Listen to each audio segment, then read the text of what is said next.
Las líneas de sangre pueden construir imperios o romperlos.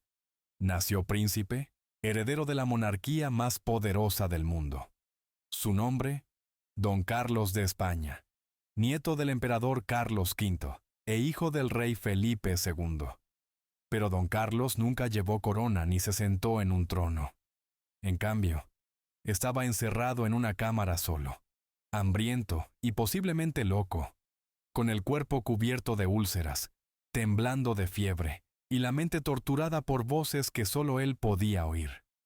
Al otro lado de la puerta, su padre, el rey, ordenó silencio, secreto y, finalmente, su desaparición. Fue asesinado, envenenado o llevado a la locura por años de dolor y traición. Hoy repasamos el trágico y casi olvidado final de un niño criado para reinar, pero devorado por dentro antes de que pudiera reclamar su legado. No se trata solo de la caída de un rey, sino de la historia de Don Carlos, el príncipe que decayó tras las cortinas de terciopelo, enterrado no solo en la muerte, sino también en el secreto. Nació el 8 de julio de 1545 en Valladolid, España, una ciudad ya impregnada de poder, ceremonial y superstición. Desde el principio, el nacimiento de Don Carlos conllevó el peso de dos imperios. Su padre era Felipe II de España, el devoto e inflexible monarca católico que llegaría a ser conocido como el Rey de Papel, por su obsesión por los edictos escritos y el control central. Su madre, María de Portugal, era prima hermana de Felipe, una alianza hecha por pureza dinástica más que por afecto. El nacimiento de un heredero varón debería haber sido motivo de celebración sin fin, pero la alegría se convirtió rápidamente en luto. María murió solo 4 días después, por complicaciones posparto, dejando a Felipe viudo y a Don Carlos huérfano de madre. Fue un comienzo ominoso, una vida enraizada en la pérdida, atada por el deber y ensombrecida por la sangre. Los médicos reales observaron pronto que su cráneo parecía asimétrico. Un ojo caía más bajo que el otro, y sus extremidades estaban ligeramente desalineadas. A medida que crecía, su marcha seguía siendo irregular. Tras las puertas de palacio, médicos y enfermeras murmuraban sobre su frágil salud, sus alarmantes cambios de humor y su comportamiento errático. Pero para el mundo exterior, el niño era un símbolo de continuidad dinástica. Fue bautizado en una elaborada ceremonia a la que asistieron nobles de todo el Sacro Imperio Romano Germánico. Las trompetas sonaron en las catedrales, y las campanas repicaron durante horas. España tenía su príncipe, un futuro rey, un recipiente de la voluntad de Dios. Sin embargo, bajo las túnicas de terciopelo y las cunas con incrustaciones de oro, la verdad sobre la salud de Carlos no podía ocultarse para siempre. A los 5 años, sufría frecuentes fiebres y extraños ataques, episodios que lo dejaban temblando, incoherente y a veces violento. A sus tutores les resultaba difícil dirigirle. No se concentraba, se negaba a recibir instrucción y mostraba signos de profunda inestabilidad emocional. Algunos lo describían como hosco y distante, otros como errático y cruel. La casa de Habsburgo, a la que pertenecía Don Carlos, era una de las dinastías más poderosas de la historia de Europa, pero el poder tenía un precio. La endogamia entre las familias reales se había practicado durante generaciones para preservar la pureza de sangre. Líneas de sangre, pero el costo era el daño genético. Trastornos recesivos, deformidades, enfermedades mentales. El árbol genealógico de Carlos no se ramificaba, sino que formaba un bucle. Sus padres eran primos hermanos dobles. Sus abuelos maternos y paternos eran hermanos. Los historiadores creen hoy que esta intensa endogamia pudo haber contribuido a una afección hoy conocida como prognatismo mandibular, una deformidad de la mandíbula común en los retratos de los Habsburgo, y a consecuencias neurológicas potencialmente mucho más graves. A pesar de su condición, las expectativas eran inmensas. Don Carlos era el único hijo legítimo de Felipe II. No había plan B. De adolescente, fue presentado a dignatarios extranjeros, nombrado miembro de varios consejos y vestido con armadura real, aunque nunca cabalgó en batalla. Su imagen fue cuidadosamente elaborada. El leal príncipe católico, la encarnación de la virtud española. Pero detrás de esta fachada se abrieron grietas. Fracasó en los protocolos básicos de la corte, interrumpiendo ceremonias, ignorando a sus consejeros y estallando en ataques de ira durante los oficios religiosos. En una ocasión, durante un banquete formal, supuestamente apuñaló a un joven noble en la mano con un tenedor por hablar demasiado alto. A los 14 años fue sorprendido torturando animales y a los 16 intentó arrojar a un criado por un balcón. Su padre, el rey, se horrorizó, pero en lugar de abordar la raíz del comportamiento de Carlos, Felipe ordenó más vigilancia, más aislamiento. La corte española, profundamente católica y altamente ceremonial, no era un lugar para la vulnerabilidad. La salud mental era mal comprendida. Cualquier signo de inestabilidad era tratado como castigo divino o debilidad moral. A medida que el estado de Carlos empeoraba, se ordenaba a los cortesanos que evitaran desafiarle. Temían no solo por su salud, sino por la suya propia. Las cartas de los embajadores extranjeros revelan una creciente preocupación entre los aliados de España. Un enviado italiano escribió: «El príncipe no está en condiciones de gobernar un perro, y mucho menos un reino». Otro, de la corte imperial de Viena, observaba: «Sus ojos son como de cristal, fríos, confusos, como si viera un mundo que nosotros no vemos». Sin embargo, nada de esto llegó a la opinión pública española. La línea oficial permaneció inalterable. Don Carlos estaba sano, brillante, destinado a la grandeza. Pero en la intimidad de sus aposentos, el niño entraba en una espiral. Se negaba a comer alimentos preparados por los cocineros de palacio, insistiendo en que estaban envenenados. Comenzó a encerrarse en su habitación durante días y a hacer burdos dibujos de la muerte y el fuego. Comenzó a murmurar a figuras invisibles. Algunos decían que llamaba a su madre muerta, otros que hablaba con los santos. Cualquiera que fuera la verdad, una cosa estaba clara: el niño que había nacido para gobernar se estaba volviendo irreconocible.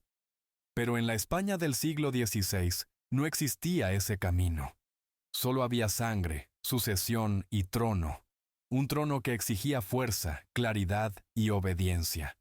Don Carlos no ofrecería nada de eso, así que el niño, antes celebrado en las catedrales, alabado en las proclamaciones de la corte y pintado en retratos orlados de oro, pronto se encontraría encerrado. Puertas adentro, abandonado a su suerte. Si los primeros años de Don Carlos insinuaban inestabilidad, el acontecimiento que realmente le destrozó llegó en la primavera de 1562. Comenzó, como tantas tragedias, con un simple paso en falso. Mientras subía por una estrecha escalera del Palacio Real, el príncipe tropezó y cayó por los peldaños, golpeándose violentamente la cabeza contra la piedra. Inmediatamente perdió el conocimiento. Los sirvientes gritaron, los cortesanos corrieron en su ayuda y la sangre se acumuló bajo su oreja. Permaneció en coma durante horas. Los médicos reales trabajaron frenéticamente, aplicando tratamientos medievales: sangrías, quema de hierbas aromáticas, rezos. Pero a medida que aumentaba la inflamación del cráneo, los médicos se vieron obligados a tomar medidas más extremas. Realizaron una trepanación, un procedimiento brutal en el que se perfora el cráneo para aliviar la presión. Por un milagro o por pura obstinación, Carlos sobrevivió. Despertó días después, aturdido y desorientado. Al principio hubo celebración. Se ordenó una misa de acción de gracias y las campanas repicaron por todo Madrid. Pero entonces empezó el cambio. Carlos ya no era el mismo. El frágil equilibrio que había existido en su mente antes de la caída se había derrumbado. Sus ataques de ira se hicieron más frecuentes, más violentos. Acusó a sus propios criados de conspirar para asesinarle. Amenazó con matar a sus tutores. En una ocasión, Cuando se le negó una partida de caza, se encerró en su habitación durante 3 días y se negó a comer y beber. Un cortesano escribió: su humor oscila como las campanas de una catedral, suave un momento, aterrador al siguiente. Desarrolló extrañas compulsiones, acumulando objetos en su habitación, arrancando las cabezas de muñecas y pájaros, negándose a bañarse durante semanas. Su higiene empeoraba y le salían llagas en la piel, que se rascaba hasta sangrar. Se negaba a llevar zapatos, alegando que el cuero estaba maldito.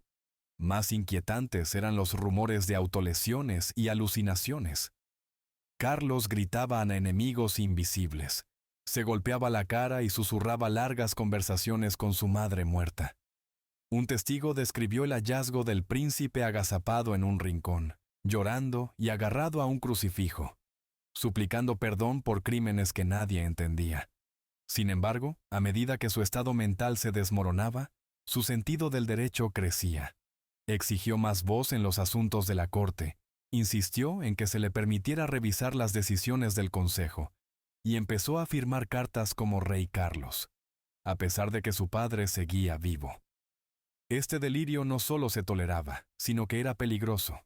España estaba al límite. En los Países Bajos, las revueltas protestantes amenazaban con desgarrar el imperio. Francia estaba inmersa en una guerra civil religiosa. Inglaterra, gobernada por Isabel I, se volvía cada vez más hostil. Felipe II necesitaba estabilidad más que nunca, y su único heredero se estaba convirtiendo en un lastre. El comportamiento errático de Carlos no se limitaba a los muros de palacio. Empezó a aparecer en público con vestimentas desparejadas, hablando incoherencias a los sacerdotes y gritando a las procesiones eclesiásticas. Durante una ceremonia real, se rió en voz alta durante una misa y exigió que se retirara la estatua de un santo porque, viéndole dormir, el rey antes padre se convirtió ahora en investigador.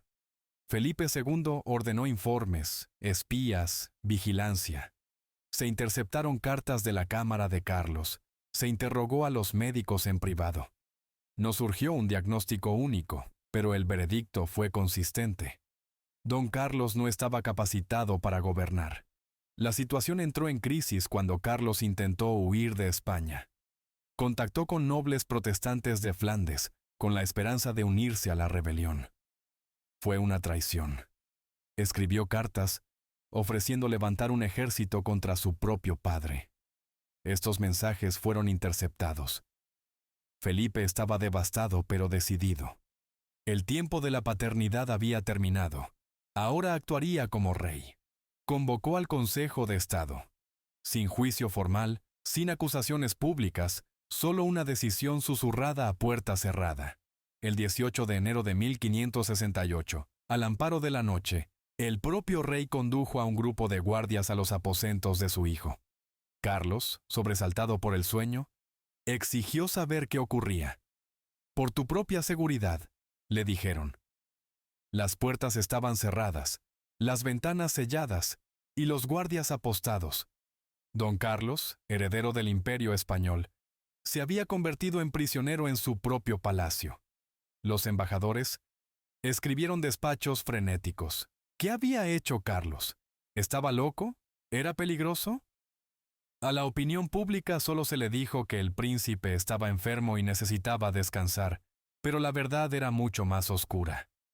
En los días siguientes, los aposentos de Carlos fueron despojados de material de escritura, armas e incluso cortinas. Se limitó la luz y se prohibieron las visitas. Solo se permitió la entrada a un puñado de médicos y guardias. Y así comenzó el descenso final del príncipe. Un niño destinado a gobernar un imperio. Ahora solo en una habitación cerrada, hablando solo con las sombras, mirando fijamente a la piedra. No era solo el rey de España, era el monarca más poderoso de Europa, gobernante de un vasto imperio que se extendía desde América hasta Filipinas, un hombre devoto del orden, la jerarquía y el derecho divino. Pero cuando se trataba de su hijo, Felipe II optó por el silencio. Don Carlos se había convertido en un problema que nadie podía resolver. Era el heredero al trono, sí, pero también imprevisible, inestable y cada vez más peligroso. Sus cambios de humor asustaban a la corte. Su comportamiento errático alarmaba a los embajadores. A puerta cerrada, los ministros susurraban, los sacerdotes rezaban, y el rey permanecía inmóvil. Durante meses, Felipe observó a su hijo desde la distancia. Recibía informes de que Carlos rechazaba la comida, se desahogaba, lloraba en mitad de la noche. Los médicos de palacio estaban divididos. Unos culpaban a viejas heridas, otros hablaban de tormento espiritual. Algunos incluso sugirieron algo más aterrador, que el príncipe podría estar loco. Para cualquier familia, esto sería una crisis, pero para una casa real, era una amenaza para toda la nación. La idea de que el próximo rey de España pudiera estar mentalmente incapacitado era impensable y, sin embargo, las señales ya no podían ignorarse. A finales de 1567, don Carlos ya no podía aparecer en público. Se había vuelto violento, paranoico y profundamente confuso. Entonces, a principios de 1568, Felipe tomó una decisión que marcaría la historia. Ordenó confinar a su hijo, no ejecutarlo, no exiliarlo, simplemente alejarlo.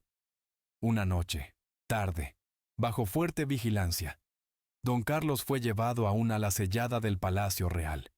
Sin visitas, sin sirvientes de su elección, solo silencio, sombras y una estrecha cama en una cámara cerrada.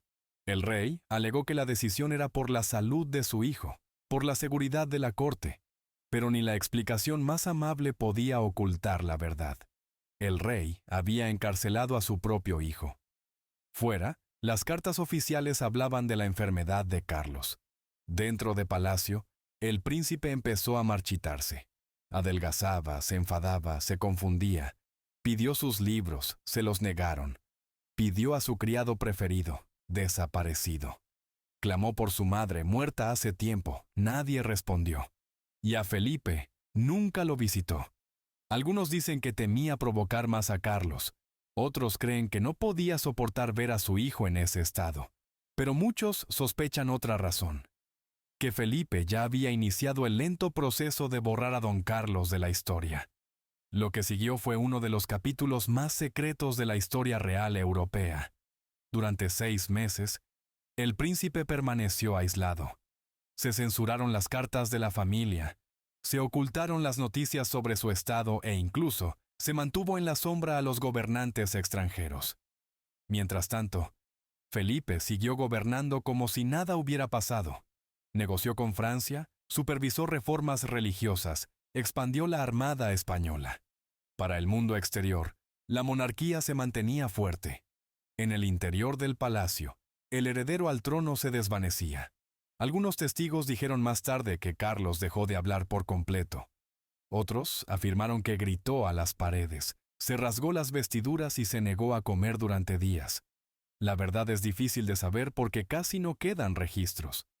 Lo que sí sabemos es lo siguiente. Carlos murió en julio de 1568, con solo 23 años. La causa de la muerte. Oficialmente, causas naturales. Extraoficialmente, nadie lo sabe. Algunos susurraron veneno, otros sugirieron suicidio. Muchos creyeron que su cuerpo simplemente se rindió. ¿Qué hizo Felipe? Declaró luto durante unas semanas. Se colgaron cortinas negras en palacio, se oficiaron misas, se tocaron campanas. Pero el príncipe fue enterrado rápidamente, en silencio, sin una gran ceremonia pública. No se encargó ninguna estatua, no se cantaron cuentos épicos, solo otra muerte de los Habsburgo, esta vez enterrada más profundamente que la mayoría. Felipe no volvió a hablar de su hijo. En sus miles de cartas que se conservan, meticulosamente escritas, precisas, a menudo frías, apenas aparece el nombre de Carlos. Tras su muerte, el príncipe que un día fue el futuro de España, se convirtió en un fantasma, un silencio, un espacio en blanco en la memoria real. ¿Por qué? Algunos dicen que Felipe tenía el corazón roto, que no actuó por crueldad sino por miedo, que el dolor de ver a su hijo deshacerse dejó una cicatriz demasiado profunda para afrontarla. Otros sostienen que fue algo calculado, que el rey borró a su hijo para proteger la estabilidad del trono, que el silencio no fue por pena sino por política. Tal vez ambas cosas sean ciertas. Lo que sí sabemos es esto. Al final, Felipe II, hombre de fe, rey de reyes, defensor del Imperio Católico, eligió el silencio antes que la salvación. Podría haber luchado por su hijo, podría haber buscado mejores médicos, un trato más humano, un apoyo abierto. En su lugar, cerró una puerta, y la historia nunca la ha abierto realmente desde entonces. En el verano de 1568, la luz de la cámara de Don Carlos se había atenuado en todos los sentidos. Las ventanas, ya estrechas, estaban cerradas casi todo el tiempo. El sol rara vez tocaba el frío suelo. La única luz provenía de las vacilantes velas de cebo y del ocasional resplandor del farol de un criado.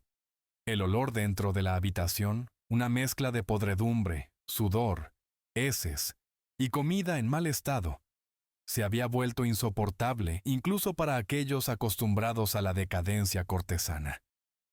Carlos estaba ahora irreconocible. Su rostro estaba demacrado, con las mejillas hundidas en el cráneo. Sus ojos, que antes se describían como agudos y vivos, se habían convertido en orbes apagados que rara vez parpadeaban. Su piel, cetrina y estirada sobre los huesos, estaba llena de lesiones y llagas ennegrecidas. Sus dedos se movían involuntariamente, y su respiración se había convertido en un estertor. Pero quizá lo más inquietante era su voz. El otrora desafiante príncipe ahora murmuraba constantemente, cadenas de frases entrecortadas, oraciones, maldiciones, fragmentos de canciones que había aprendido de niño. A veces llamaba a gritos a su madre, otras gritaba tonterías en latín, repitiendo palabras de misa o decretos judiciales. Las alucinaciones se intensificaron. Susurraba a visitantes invisibles, a santos muertos, a soldados sombríos, al mismísimo diablo. Creía que su comida contenía huesos molidos, que el agua era bendita o maldita según el día, y que cada crujido en el pasillo era la muerte viniendo a reclamarlo. En los raros días en que estaba lúcido, no lloraba de dolor, sino de terror.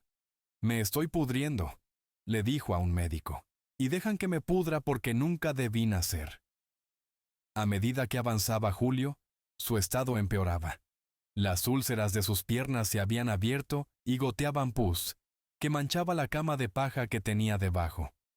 Su temperatura fluctuaba salvajemente. Unos días temblaba bajo las mantas, otros se rasgaba la ropa, diciendo que ardía por dentro. Su peso se había reducido a casi nada. Un asistente calculó que pesaba menos que un niño. Sus muñecas eran más delgadas que el pulgar de un hombre. Los latidos de su corazón eran erráticos. Su lengua recubierta de una película blanca hacía casi ininteligible el habla. Y aún así, no se le permitió morir en paz. Los informes sugieren que el rey Felipe, siempre cauteloso, se negó a enviar la extremaunción demasiado pronto, temeroso de que señalara el final e invitara a la rebelión. Solo cuando estuvo absolutamente claro que el príncipe no podría recuperarse, permitió que el arzobispo de Toledo le administrara la confesión. Según un relato conservado en un diario secreto de la corte, Carlos apenas estaba consciente cuando llegó el sacerdote. Movía los labios, pero las palabras no tenían sentido. El sacerdote le preguntó si creía en Cristo. Carlos parpadeó una vez.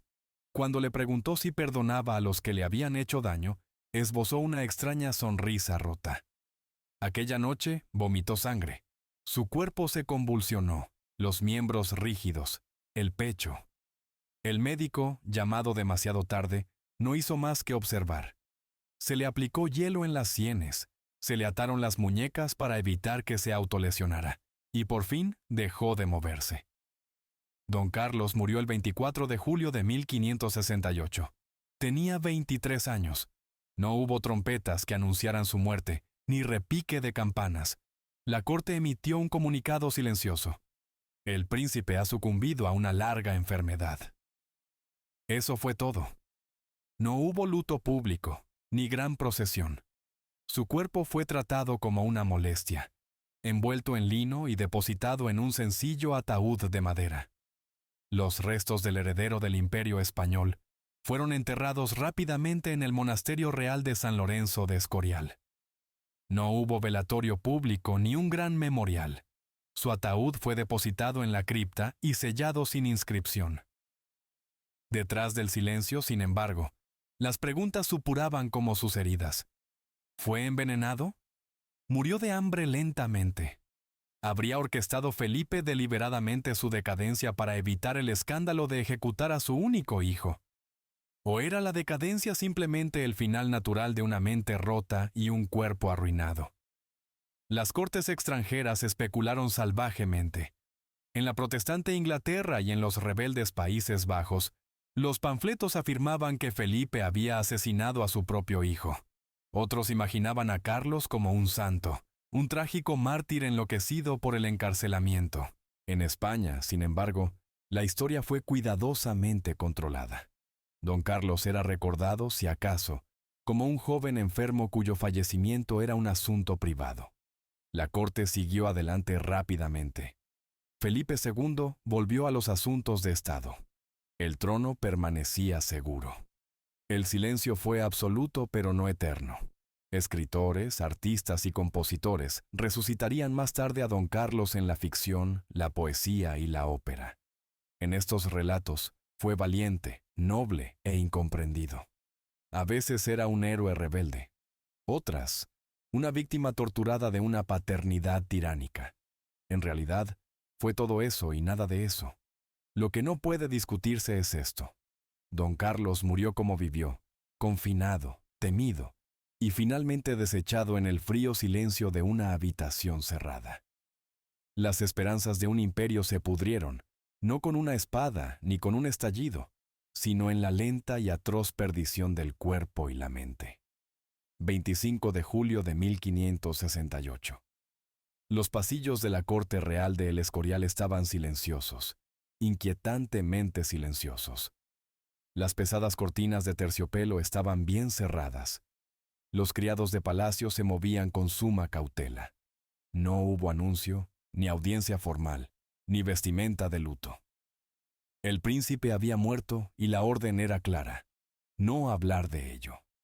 El rey Felipe II, conocido por su gélida conducta y su obsesión por el control, había planeado cada aspecto de lo que seguiría, no por pena, sino por cálculo. Para el monarca más poderoso de Europa, la muerte de su único hijo no era una tragedia, era una amenaza. El comunicado oficial fue breve e incruento. El ilustrísimo señor Don Carlos, príncipe de Asturias, ha sucumbido a una larga enfermedad. Encomendamos su alma a Dios. Eso fue todo. No se decretó luto en la corte, ni se emitieron edictos reales de recuerdo. Su nombre desapareció de los documentos oficiales en pocos días. Fue como si Don Carlos nunca hubiera existido. Pero más allá de las puertas de palacio, el mundo estaba mirando. Los embajadores en Madrid enviaron inmediatamente informes secretos a sus países de origen. El enviado veneciano escribió: no hay duda de que el príncipe fue confinado. Las condiciones de su muerte están envueltas en el silencio, y sospecho que no se debe a la piedad. En la Europa protestante, la historia explotó. En los Países Bajos e Inglaterra, circularon panfletos que presentaban a Carlos como un mártir católico, un noble príncipe encarcelado y asesinado por su fanático padre. La maquinaria propagandística de los Habsburgo se apresuró a contener la historia.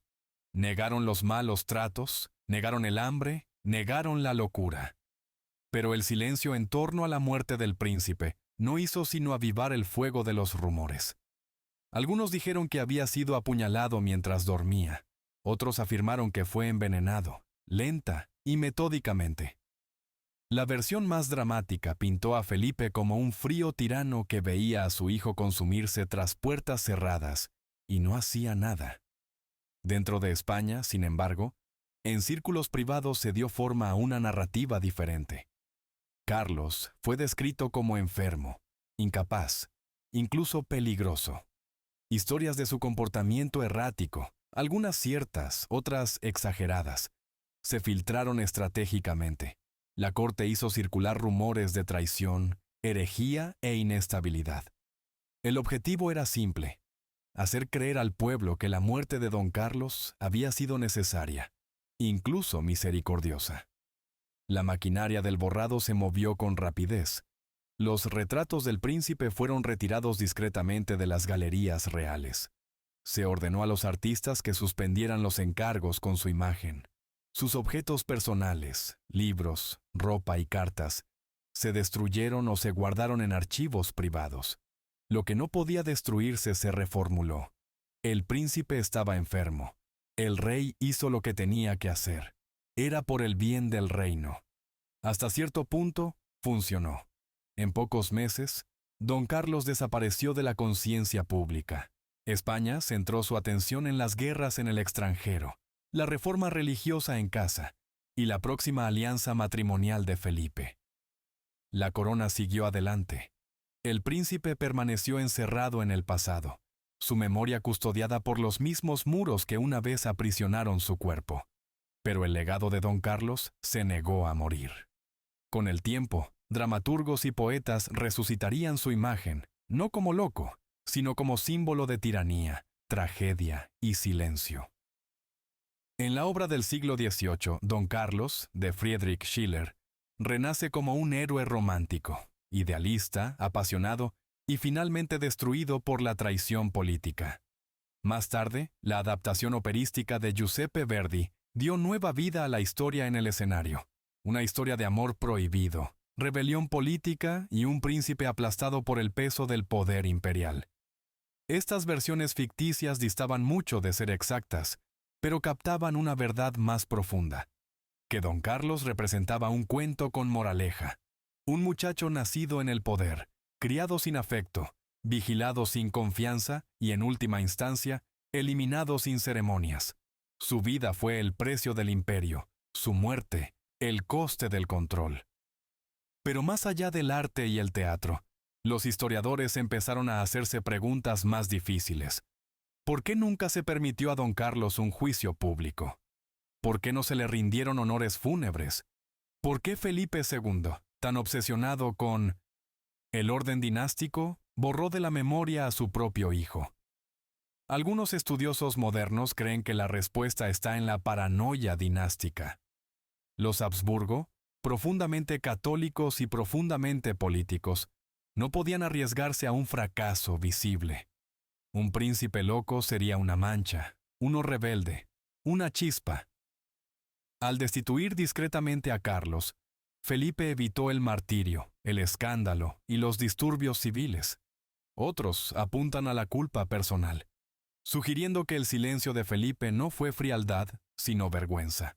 El rey, obligado por el deber y atormentado por la fe, eligió la desaparición en lugar de la ejecución, porque no se atrevía a matar directamente a su propia sangre. Pero quizá la interpretación más escalofriante sea también la más sencilla: que en un mundo de poder sin piedad, Carlos se había convertido simplemente en un inconveniente. Su existencia amenazaba la sucesión. Su comportamiento ponía en peligro las alianzas extranjeras. Su muerte resolvió un problema. Las pruebas de ese frío cálculo se encuentran en los archivos de El Escorial, en los registros que detallan los guardias apostados ante su puerta, en las notas de los médicos que describen su deterioro físico, y en las entradas del diario del propio rey, breves, distantes y dolorosamente clínicas. Una entrada dice: el príncipe vuelve a rechazar la comida. Otra dice: sigue sangrando por la pierna, persisten las alucinaciones, no hay mejoría. Y luego: el Señor le ha juzgado, que Dios le conceda la paz. No son las palabras de un padre, sino el veredicto de un monarca. La muerte de don Carlos pudo haber sido silenciada por la corte española, pero la historia, inquieta e implacable, se negó a dejarle desaparecer del todo. En los siglos que siguieron a su muerte, la historia del príncipe encarcelado pasó de ser una nota a pie de página en la sucesión real a convertirse en una leyenda que rondaría los palacios, inspiraría revoluciones y resonaría en los escenarios de los teatros más grandiosos de Europa. La primera transformación se produjo a través de los susurros que pasaban de criado a viajero, de la corte a la taberna. El príncipe se volvió loco. El príncipe fue traicionado.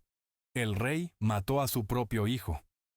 En las naciones protestantes, especialmente en los Países Bajos, donde la represión de Felipe II ya había desatado la rebelión, Don Carlos se convirtió en un símbolo de la crueldad católica. Los panfletos lo pintaron como un mártir, un alma bondadosa aplastada por la tiranía de la Inquisición española y la mano fría de su padre.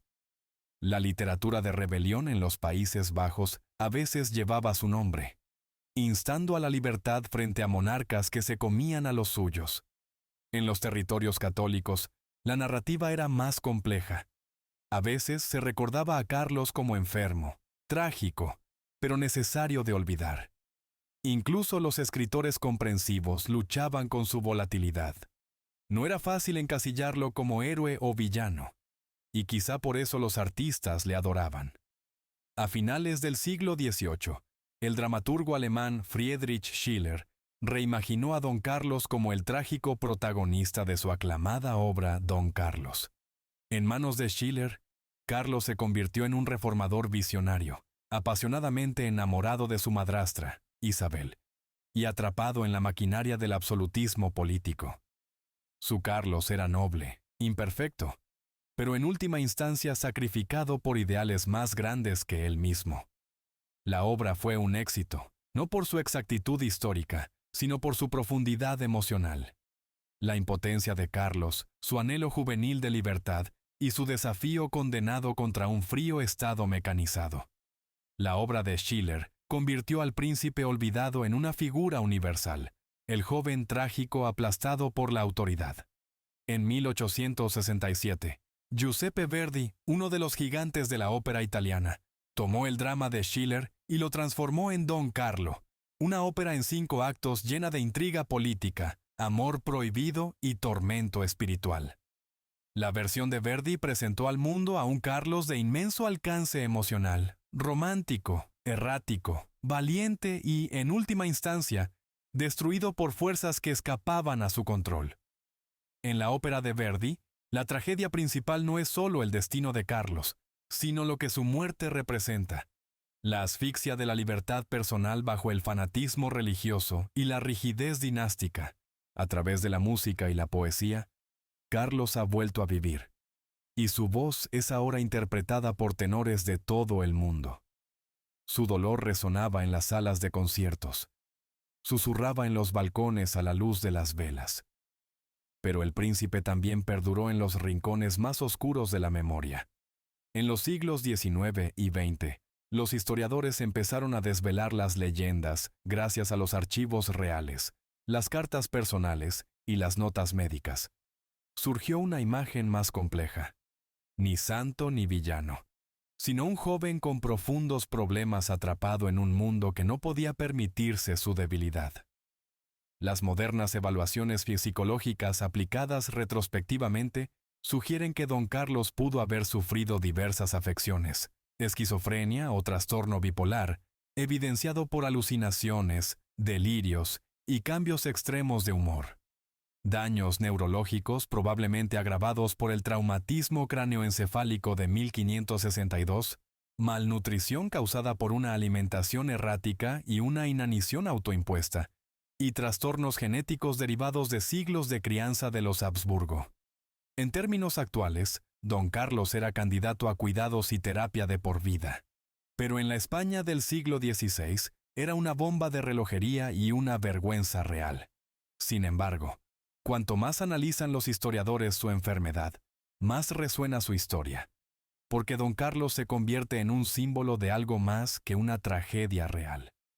Se convierte en una advertencia sobre los sistemas que valoran el linaje por encima de la humanidad, sobre los padres que ven a los hijos como herramientas y no como personas, sobre las monarquías que ocultan la enfermedad en lugar de curarla, sobre lo que ocurre cuando se sacrifica la empatía en el altar del control.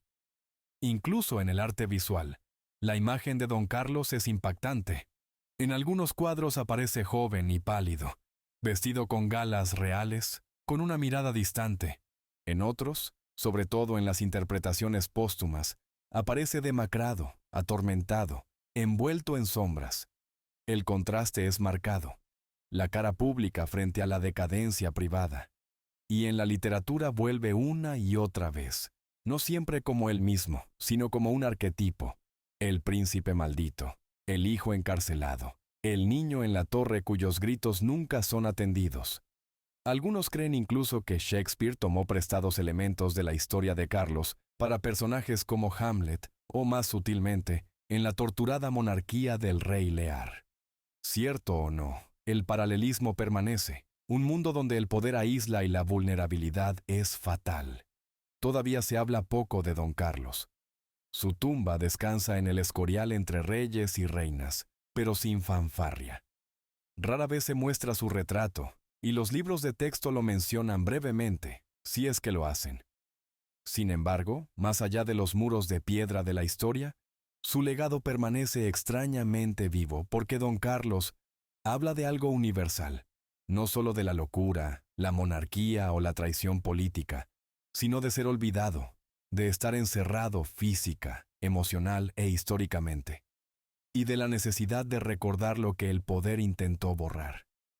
Al final, la verdad más duradera sobre Don Carlos no es cómo murió, sino lo que su muerte revela, que incluso en los palacios más grandiosos, detrás de los tronos más poderosos, puede existir un sufrimiento inimaginable, silencioso, invisible y casi borrado durante siglos. La historia de Don Carlos ha sido moldeada por el mito, por la ópera y la poesía, la propaganda política y los rumores susurrados. Pero bajo la leyenda se esconde una verdad más inquietante y profundamente humana: el sufrimiento lento y silencioso de un niño aplastado no por los puñales o la guerra, sino por las expectativas, la biología y el abandono. Hoy, historiadores e investigadores médicos han vuelto a examinar el caso de Don Carlos, armados con herramientas que van mucho más allá de lo que los médicos del siglo XVI hubieran podido imaginar. Mediante el análisis de los registros conservados, las notas clínicas, las cartas de los asistentes y las órdenes reales, ha surgido una imagen más clara, aunque no menos trágica. El consenso es sombrío. Don Carlos sufría probablemente un grave trastorno congénito, causado por la extrema endogamia de la dinastía de los Habsburgo. La rama española de la familia se había casado durante generaciones con primos cercanos, repitiendo y amplificando los defectos genéticos. Los abuelos paternos y maternos de Don Carlos eran hermanos, lo que hacía que su genoma fuera excepcionalmente vulnerable a afecciones recesivas.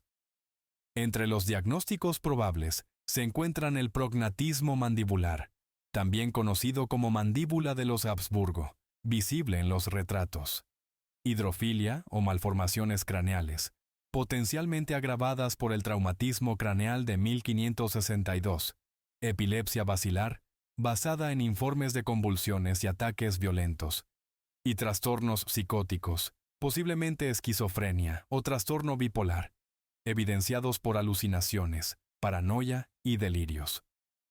Las enfermedades autoinmunes o metabólicas se vieron exacerbadas por la falta de higiene y el confinamiento prolongado. En un contexto moderno, Don Carlos probablemente habría recibido un diagnóstico precoz, atención psiquiátrica, terapia nutricional y un equipo de apoyo de profesionales médicos. En cambio, en su época, se le temía, se le reprimía y finalmente se le desechaba. El papel de Carlos como heredero fue a la vez una bendición y una maldición. Nació no solo para gobernar, sino para representar, para ser la encarnación viva del imperio, de la fe, de la continuidad. En esa identidad no había espacio para la fragilidad ni para la ayuda, y cuando empezó a desmoronarse, el sistema que le rodeaba prefirió el control al cuidado, el secreto al apoyo. la supervivencia a la filiación. La corte real respondió, como suelen hacer las cortes cuando el poder se ve amenazado. Cerró filas, aisló la amenaza, silenció a los testigos y enterró la verdad. En muchos sentidos, Carlos fue asesinado mucho antes de que su corazón dejara de latir. Fue borrado de la vida pública, despojado de identidad, dignidad y, finalmente, aliento. Esta dinámica no es exclusiva del siglo XVI. En todas las épocas, las sociedades han ocultado a sus más vulnerables, encerrado a los enfermos mentales y murmurado sobre los que no encajaban en las expectativas. Aún hoy persiste el estigma en torno a la salud mental, especialmente cuando están en juego el poder, la reputación o la imagen pública. Don Carlos nos recuerda lo que ocurre cuando los seres humanos se reducen a símbolos, cuando los hijos se tratan como legados en lugar de como vidas, cuando la enfermedad no se afronta con empatía sino con miedo. Su historia es un espejo en el que se miran todas las familias que han ignorado el sufrimiento silencioso de un niño, todos los gobiernos que han optado por la propaganda en lugar de la verdad, y todas las instituciones que dan prioridad a la apariencia sobre la atención. Y sin embargo, hay destellos de humanidad incluso en las sombras. Un asistente de la corte que escribió sobre los momentos más tiernos de Carlos. Un médico que se negó a abandonarlo incluso cuando el príncipe escupía y gritaba. Un sacerdote que registró que en sus últimas horas, Carlos se aferró a un crucifijo y lloró, no por la salvación, sino por su madre. Estos fragmentos no redimen al sistema que le falló, pero nos recuerdan que, dentro de la maquinaria del imperio, hubo personas que intentaron llegar hasta él, y que tal vez, en un último destello de claridad, Carlos comprendió que había sido amado alguna vez, aunque fuera mal, aunque fuera hace mucho tiempo. La historia rara vez nos permite sacar conclusiones claras. No podemos saber si Felipe II actuó por crueldad, pragmatismo o profunda convicción religiosa. No podemos saber si la muerte de Carlos fue acelerada por el abandono o simplemente el final de un cuerpo ya roto.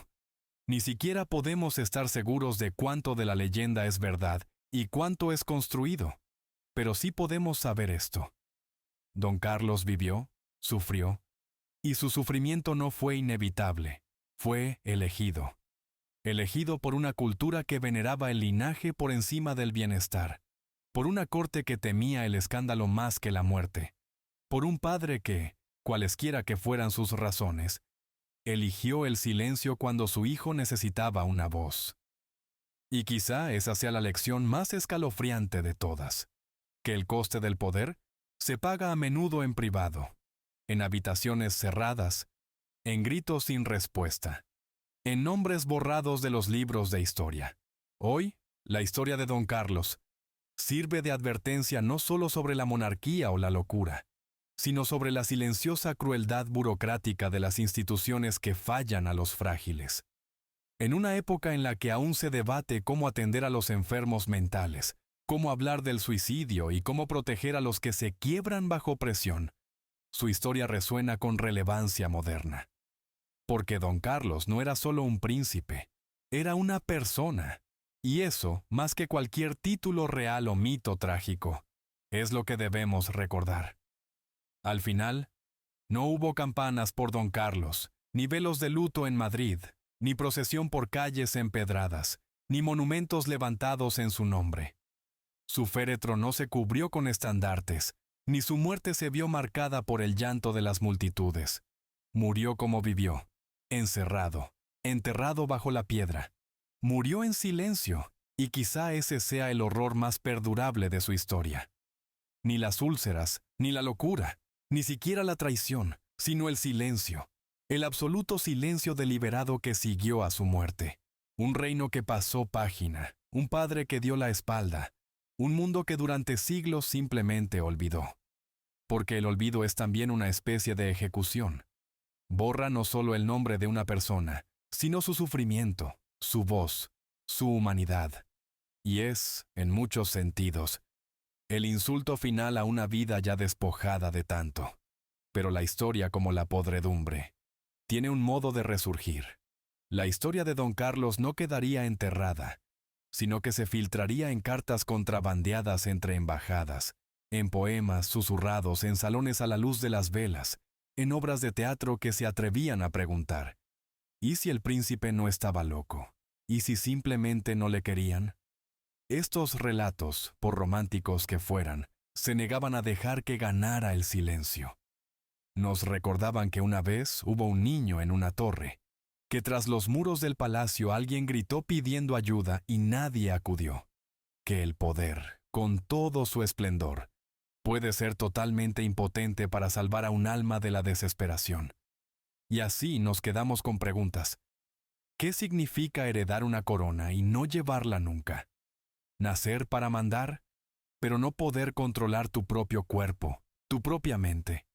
Morir no en la batalla ni en la gloria, sino en la confusión, en la fiebre, en un lecho empapado de sangre y arrepentimiento. Don Carlos nos obliga a enfrentarnos a la brutal verdad que se esconde detrás de tanta pompa histórica, que detrás de cada retrato hay una persona, que el poder aísla, que el legado exige silencio, que a veces lo que llamamos locura es simplemente un grito que nadie quería oír. ¿Y qué hay del padre, el rey Felipe II, constructor de imperios, matador de herejías, mecenas de catedrales? ¿Qué sintió en esas últimas horas? ¿Dudó al firmar la orden que encerraba a su hijo? ¿Volvió a susurrar su nombre después de la muerte? ¿O se lo tragó también la maquinaria del poder? La historia no ofrece respuestas, solo sombras. Tal vez el mayor castigo para un rey no sea la rebelión, sino el recuerdo, que a pesar de todo su poder, la historia que perdura no es la suya, sino la del hijo que decidió silenciar. De este modo, Don Carlos gana en la muerte algo que nunca tuvo en vida: una voz, un legado no construido sobre títulos o conquistas, sino sobre una humanidad cruda, terrible, inolvidable. Así que dejemos que su historia resuene. Dejemos que nos recuerde que detrás de cada puerta cerrada, de cada registro sellado, de cada nombre borrado, puede haber un Don Carlos, un alma que grita por ser vista, una vida que importó no porque fuera príncipe, no porque fuera Habsburgo, ni siquiera porque sufriera, sino porque era humano. Y eso, al final, siempre merece la pena recordarlo. Gracias por vernos. Si historias como esta le conmueven, si cree que las historias olvidadas merecen ser escuchadas, por favor, considere suscribirse, darle a me gusta y compartir este vídeo. Contamos estas historias no para glorificar el dolor, sino para dar voz a aquellos a los que se les negó. Hasta la próxima. Mantente curioso, compasivo y recuerda: no todos los muertos están enterrados en silencio. Don Carlos murió sin corona, sin coronación, sin ni siquiera un elogio público, pero en los silenciosos pasillos de la memoria europea, su legado aún perdura. Insepulto, insepulto y sin reclamar. No se le recuerda en pan de oro ni en estatuas de piedra, sino en óperas, pinturas al óleo y guiones trágicos. No aparece en monedas, sino en cuentos con moraleja. Su nombre no se invoca para glorificar la monarquía, sino para cuestionarla. Porque la verdad es que Don Carlos nunca estuvo destinado a reinar, no por su locura ni por su sangre, sino por lo que representaba: una fractura en el sistema, una contradicción en el mito del derecho divino. Un muchacho que reveló, por el mero hecho de existir, que la máquina perfecta del imperio podía romperse desde dentro. Su vida expuso una dolorosa paradoja en el corazón del gobierno hereditario: que el mismo linaje destinado a preservar el orden puede también engendrar el caos, que el heredero puede ser la amenaza, que a veces el mayor enemigo de un rey es su propio hijo. De este modo, Don Carlos se convierte no solo en una figura histórica, sino en un símbolo de todos los niños aplastados bajo el peso de las expectativas, de todas las mentes tachadas de locas cuando solo necesitaban cuidados, de todas las historias enterradas por inconvenientes. Pero lo más notable es lo que sigue faltando: una tumba digna de su historia. Fue enterrado en silencio, sin mausoleo real ni capilla con su nombre. Su tumba en el Escorial no está señalizada, oculta en la oscuridad del panteón de infantes, lejos de los dorados lugares de descanso de reyes coronados y reinas célebres. Y sin embargo, esa oscuridad nos dice algo, que el legado más peligroso no es el que conquista tierras, sino el que cuestiona los cimientos del trono. Nos dice que don Carlos, en la muerte, se convirtió en lo que nunca fue en vida, una amenaza para el poder. Su nombre pudo haber sido borrado de los registros reales, pero no pudo ser borrado de la memoria, no del todo, y ciertamente no para siempre. El siglo XXI ha traído nuevos ojos a los viejos huesos del imperio. Historiadores, psicólogos y genealogistas reexaminan ahora el pasado no solo para culpar a alguien, sino también para comprender su coste. Don Carlos se convierte en un caso de estudio de fracaso sistémico, una cadena de cuidados rota, una familia incapaz de enfrentarse a su propia fragilidad, una dinastía que valoraba más el silencio que la cordura. Pero también es algo más. Es una señal humana transmitida a través del tiempo sobre lo que ocurre cuando se excluye la empatía de la gobernanza. En un mundo que sigue luchando contra el autoritarismo, la enfermedad mental y la política del legado, su vida parece extrañamente actual. Su confinamiento resuena en todas las salas cerradas donde se olvida a los pacientes. Su nombre resuena en cada niño al que se le niega ayuda porque podría avergonzar a la familia. Su silencio es familiar para cualquiera al que le hayan dicho, no hables de ello, la gente no lo entendería. Pero, ¿y si lo entendiéramos? ¿Y si en lugar de cantáramos estas historias a las que nos enfrentamos? ¿Y si admitiéramos que nuestras instituciones, antes y ahora, no están hechas solo de leyes y linajes, sino de corazones humanos, frágiles, complejos, desesperadamente necesitados de cuidados? Esto es lo que les dejamos. Don Carlos no necesitaba ser rey para importar. Su valía no la definían los títulos, el poder o el legado. Importó porque sufrió, y porque su sufrimiento era evitable. Que su historia sirva de espejo y de advertencia de que el silencio no es seguridad, que la fuerza no es la ausencia de dolor, y que un reino que no puede enfrentarse a su propia oscuridad acabará siendo consumido por ella. Monólogo final. Vuelve la música ambiental suave.